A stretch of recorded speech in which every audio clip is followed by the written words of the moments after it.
Hello and welcome to earlymusicsources.com. My name is Elam Rotem, and today we'll have a look at the 17th century treatise we recently translated into English, Regole di canto figurato, contrappunto da accompagnare.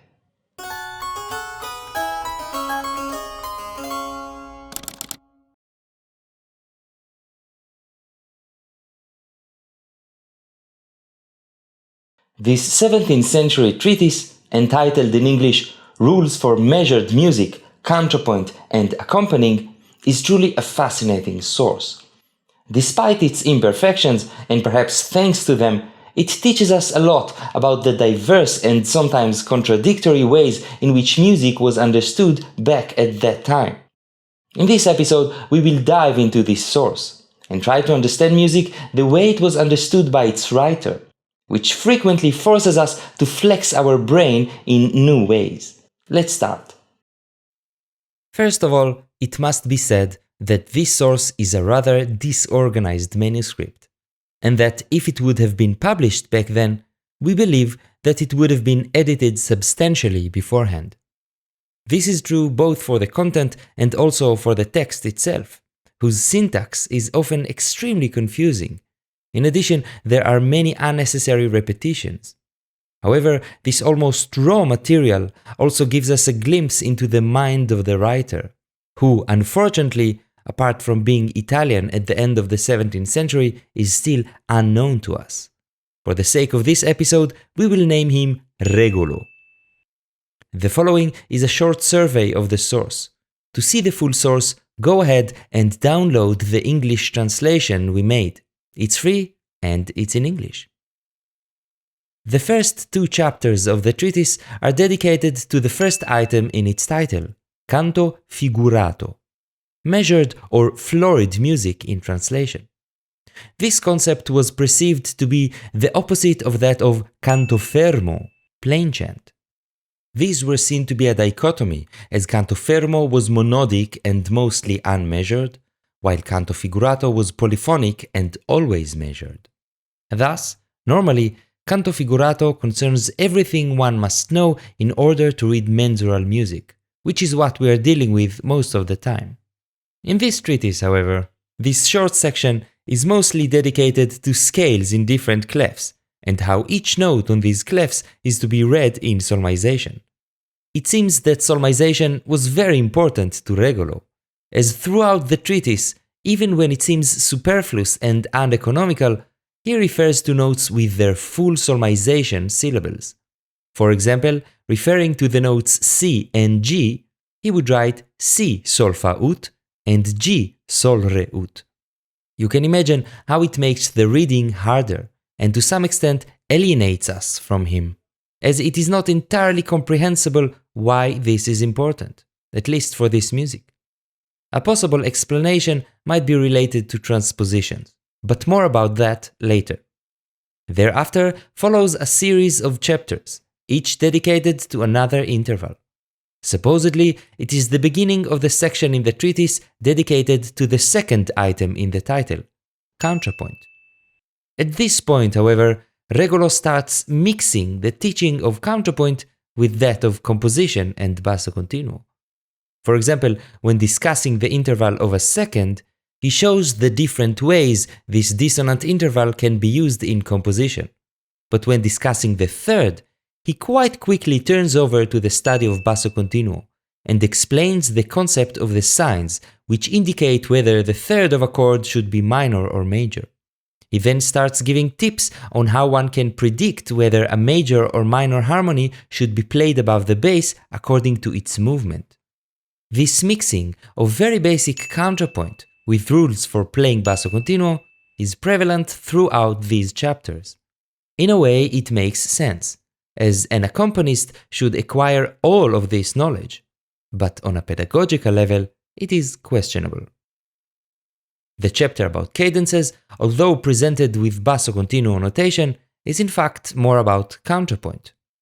Regole presents two kinds of cadences, by step and by leap, which in our terminology are called tenor cadences and authentic cadences. As opposed to our terminology, however, which also categorizes the inner division of cadences with 1, 2, or 4 steps, for Regole, a cadence is defined by having 2 steps. 7/6 in the case of a tenor cadence, and 4/3 in the case of an authentic cadence.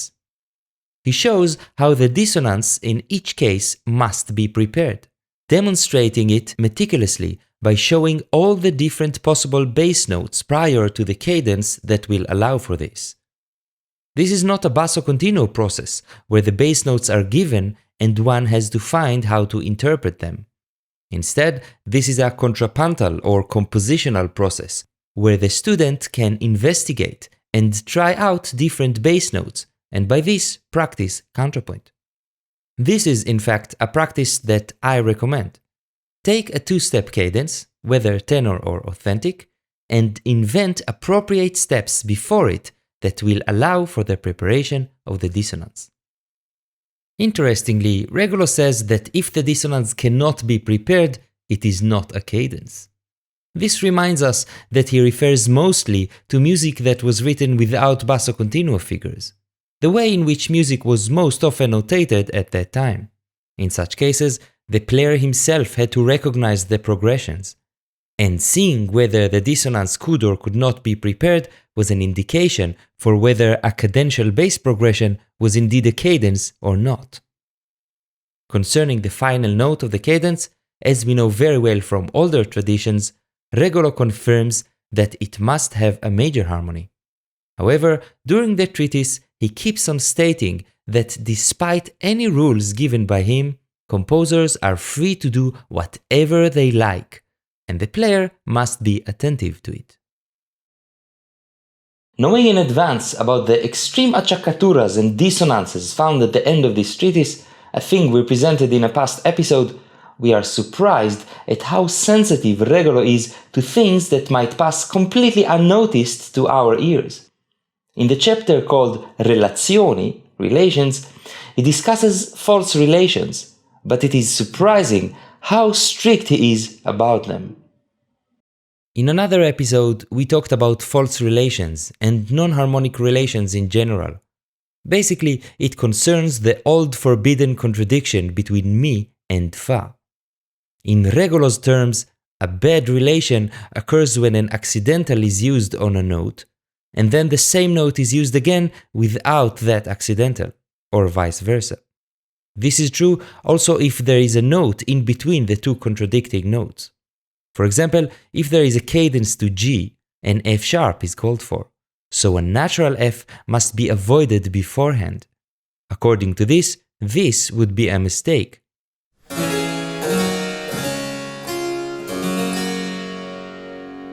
Regole is sensitive to the false relation between the F natural on the first note and the F sharp on the fourth note, and demands that the first F should also be sharp, like this.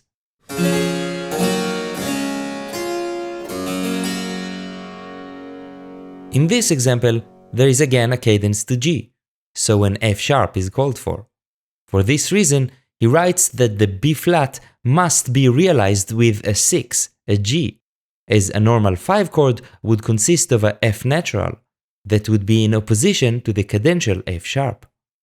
Furthermore, also the first D must be realized with an F sharp, as even this note is not far enough from the cadential F sharp.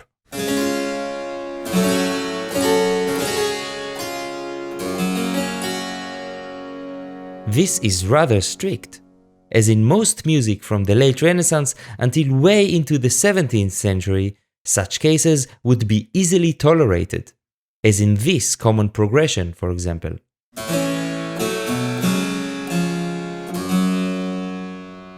Sometimes his strictness makes us wonder.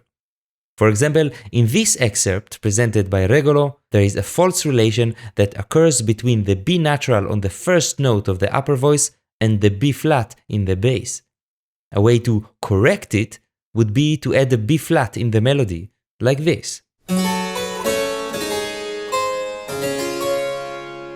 A rather peaceful progression to our ears, but very upsetting to Regole. In his opinion, the melody cannot touch a C natural so close to the cadential C sharp, Thus, he prefers to have a C sharp, and consequently also a B natural. So, by avoiding a false relation, he brings about another false relation, and seems quite confident that his false relation is better than the other one.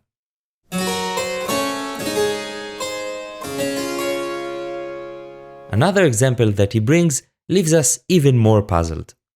At a very early stage of the treatise, when he discusses the augmented second, Regole brings this example, and stresses that the G sharp must be there on the second note in order to avoid a false relation with the cadential G sharp that comes later.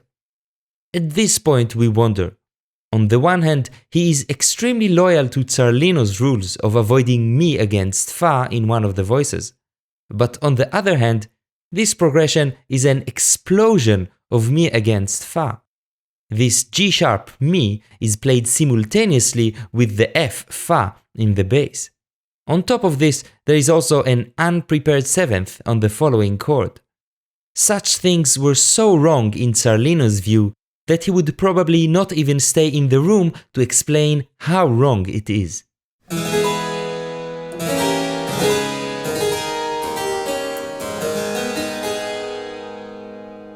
We really get the feeling that Regole stands in conflict between the old rules and a new style of music, for which the rules are not yet quite formulated. And further, putting this advanced example so early in the treatise, even before discussing thirds, once again makes us doubt his pedagogical skills. An especially interesting chapter in this treatise is entitled Notes cambiate. Literally, it means exchanged notes. In modern terms, we call it accented passing notes. Let's see how Regole deals with that. As you might know, one of the ways to employ dissonances is to use them as passing notes. One bad dissonant note gliding between two good consonant notes. A standard passing note, or in Latin transitus regularis, would have the good note on a strong beat and the bad note on a weak beat, thus hiding its bad effect, as in this example.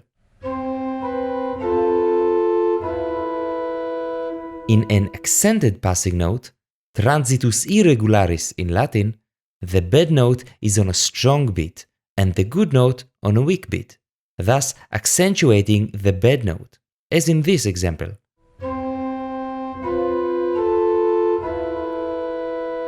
This is why Regole calls it exchange notes, because the natural order of the good and bad notes has been exchanged. What is interesting about this chapter, however, is that Regole shows us how we must realize the basso continuo when such exchanged notes appear in compositions. He even supplies two solutions for every example, one in the case where the melody is for a tenor, and another if the melody is one octave higher for a soprano. In both cases, he includes the melody doubled in the realization as it is, in its exact position. Here is one of the examples he gives.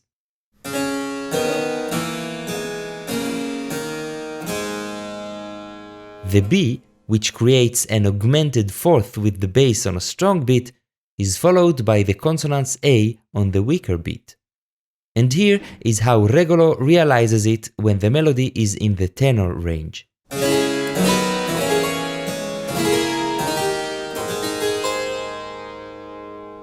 And here when the melody is in the soprano range.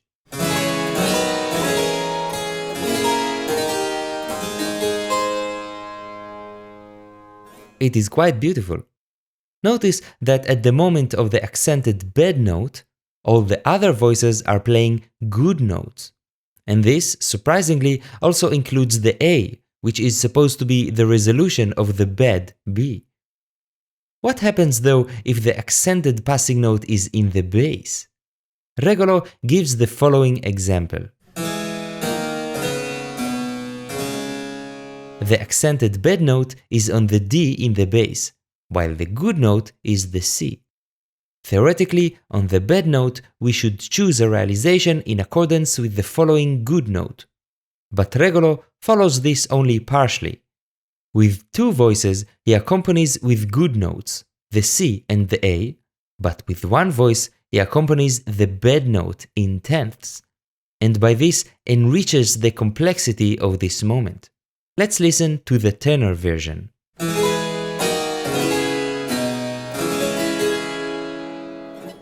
And here is the soprano version.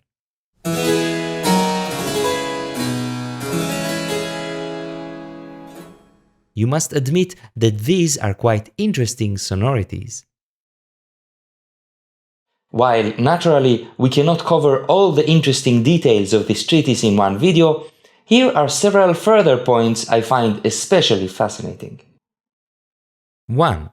Throughout the treatise, it is implied that the main focus of Regole is on music for one voice and basso continuo. And with basso continuo, he is mainly referring to harpsichord alone. During the second half of the 17th century in Italy, countless cantatas for solo voice and basso continuo were composed. It is probably the most common genre of that period. It could be that Regole's treatise was meant as a guide for the growing number of people who wanted to take part in this trend. 2. A hot topic in basso continuo is, in some contexts, whether one should double the singing voice in the realization, and whether it is possible to play above the voice. In general, it seems that Regole doubles the voice quite regularly in his realizations. On one occasion, he shows how the soprano melody may be doubled, and in addition, thirds may be added above it. He then demonstrates that it's also possible to leave out the doubling of the voice and only play the thirds above the melody. At another point, he writes that playing above the singer is sometimes criticized, but that he leaves this to the taste of the player. 3. You might have noticed in some of the examples played before that Regole's realizations are rather full, that is, with many notes. This is in opposition to careful realizations which stress correct and clean counterpoint, as seen in some other treatises from that period. Regole explains, "Nowadays it has become very usual to play as full as possible, and with dissonances, simply trying to please the ears both with the fullness of the harmony and with the falseness of the dissonances." While playing full, he admits, it's not always possible to prepare all the dissonances and avoid parallel fifths and octaves. But it's enough, he writes, to only avoid parallels between the outer voices. He continues, "This pleasing way of playing is called d'acciaccature, and in order to enjoy such a pleasure, it is necessary to overcome one's doubts. Otherwise, one keeps playing dryly, secco, as in the old manner." This is especially interesting coming from him, someone who was so careful and strict throughout most of the treatise, who now tells us that in order to keep up with the current fashion, one must ignore any constraints and simply play.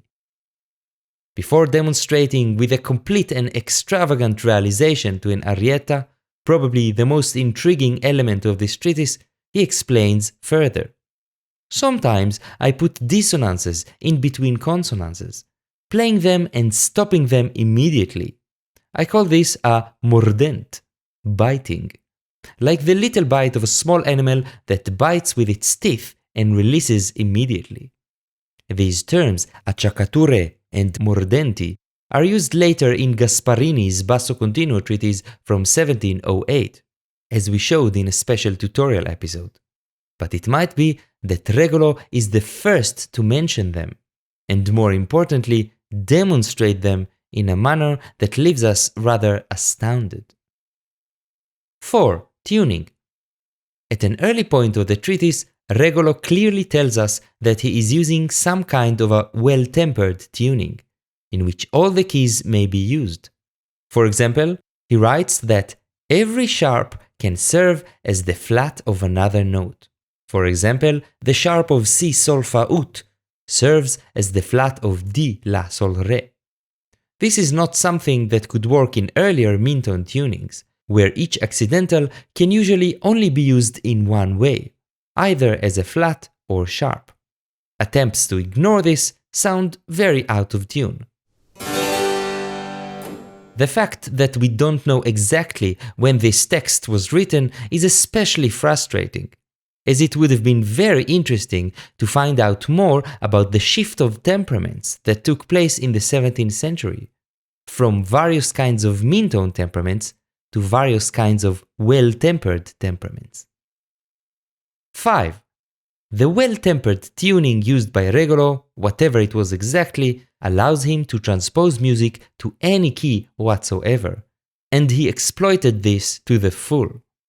He writes that it is sometimes necessary to transpose pieces, either for the convenience of the singer or for adapting to other instruments. We must understand, though, that while for us the concept of transposition is rather easy to grasp, partially thanks to the modern equal temperament that renders every key exactly the same, for Regole this is still something that must be explained in detail. He explains how a scale might be shifted while keeping the inner relations between the notes through the addition of accidentals. To show it, he utilized solmization syllables. This might be the reason that he maintained using them throughout the book, without us fully understanding why. But as opposed to nowadays, where every key has a specific identifying signature, back then there were no such conventions. Thus, Regole explains that the composer may or may not include the accidentals in the key signature, and that the player must realize what is happening in the composition by himself. In a long and rather exhausting chapter fully dedicated to transposition, he supplies many and sometimes absurd examples.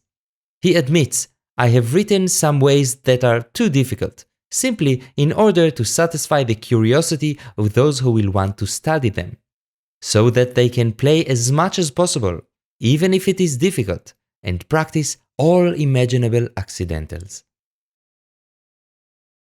This was but a taste from this fascinating treatise. Do go ahead and check it for yourselves. Once again, many thanks to Dr. Flavio Ferri Benedetti, who translated this complicated source for all of us. Don't forget to check the special page on our website with all the footnotes and other extra information. If you enjoy Early Music Sources, feel free to support us on Patreon. Comment, share, and like. See you next time at earlymusicsources.com.